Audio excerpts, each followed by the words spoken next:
Nidhi, and I was in the panel. And I am from India, Maharashtra.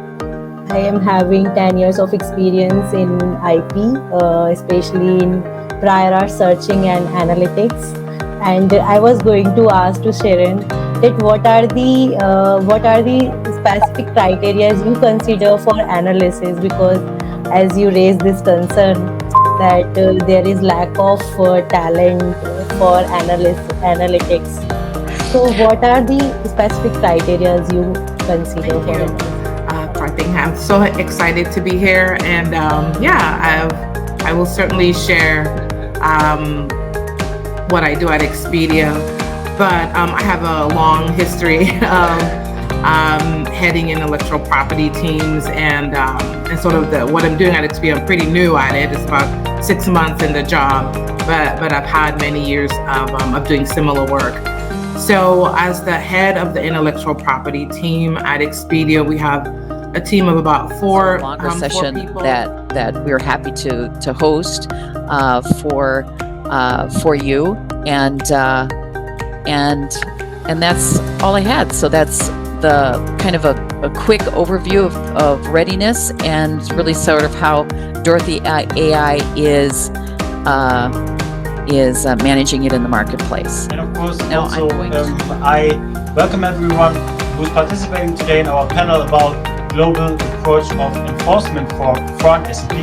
As I said, I'm Magnus Hagen and will moderate today the panel, which is unfortunately just for both of us now, Zhang and myself.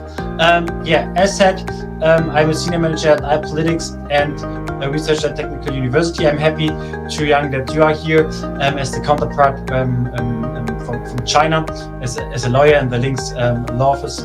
And of course, we are happy that everyone joined. But yeah, so basically, I have been going. My firm has been going for about a year and a half now, and I left IBM after 25 years in their IP department in Winchester, United Kingdom, and I have been in my own firm for a year and a half, like I say, doing a virtual law firm that I've set up, and I basically handle lots of different IP matters in the software, AI, blockchain areas, because those are the areas that IBM was particularly keen on, and I was trained very well by the experts there in both technology and in legal IP. Good evening, everyone. My name's Abdullah, and I'm a legal and corporate governance advisor at Saudi Telecom Company, which is the largest mobile operator in the MENA region. And just from the nature of the industry that I'm working in, I'm sure that you can appreciate that intellectual property is... Well, great. Yeah, thank you very much. So, David Hoppy with Gamma Law in San Francisco, and we are a Web3 focused law firm, blockchain, video games, immersive technologies, digital media. So much of what we do relates to the creative industries, and of course many people in these businesses see opportunities to use blockchain for a variety of purposes. The simplest and most obvious of these is to put creative works onto the blockchain and sell them. And we worked on a number of deals like that, but of course there's other more complex business models, such as use of blockchain-based smart contracts to allocate royalty. Show that this is the value, why you did what you did.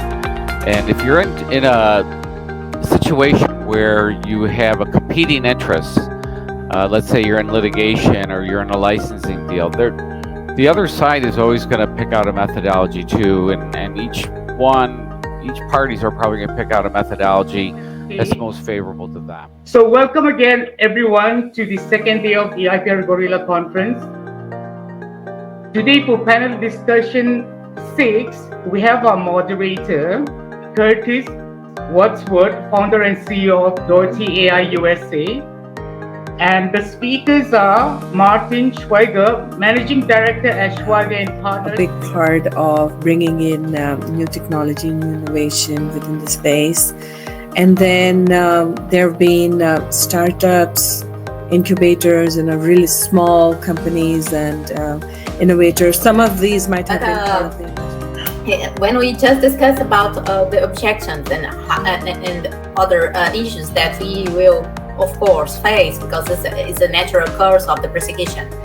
And I'm just kind of, just thinking about every time that we do have objections to reply to, we have for your brief explanation about all our subjects, and in this case you could give us, you could introduce us in advance.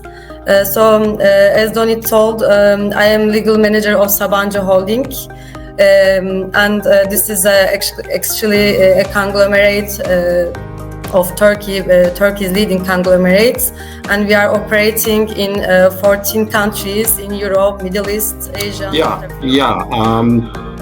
And I think, Gary, as you pointed out, there's a bit of an echo. Is there anything I can do on my end to...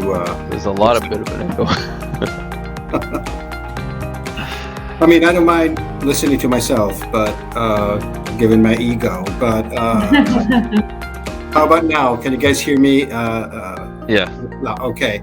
Now, I think something I've been remiss on, and it's typically is doing extensive and reason novelty searches.